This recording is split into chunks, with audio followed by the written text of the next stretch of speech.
Ayan nakopya pati yung boses niya, yung pananalita medyo hawig din pero yung pagkakapronounce ng ilang salita ay halatang AI, no? Parang kinopya lang, tinranslate ng sa boses pero actually hindi, no? Pati ang bagong kapatid nyo sa anchor natin na si Ruth Cabal ay nabiktima rin ng deepfake video. Pero sa investment naman na ginamit ang kanyang boses, pero sa investment naman, no, hindi sa gamot. Ginamit ang kanyang video at set ng dati niyang show. Mas nagbuka pa yang makatotohanan dahil nagaya talaga ang kanyang boses.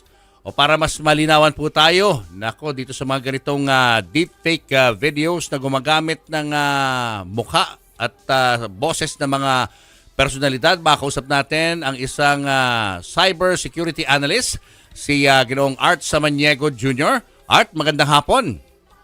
Hi, Art. Hi, magandang hapon sa inyong dalawa at sa lahat ng mga nakikinig at mga nanonood. Art, sigurado bang ikaw si Art? Hindi ka AI, ha?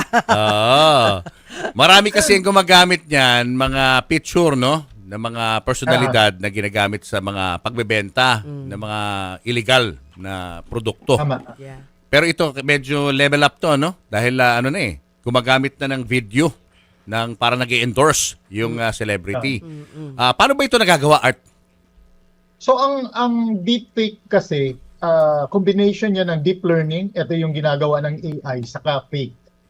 So, ang deepfake, mga synthetic o mga gawa-gawang video yan, pwedeng video, pwedeng voice, pati pictures, kung saan ang mga tao pwede mong pagsalitain ng mga bagay na hindi na naman sinabi, pagbentahin mo ng mga investments o ng mga produkto na hindi naman niya talaga binibenta kasi na-manipulate yung mga pictures.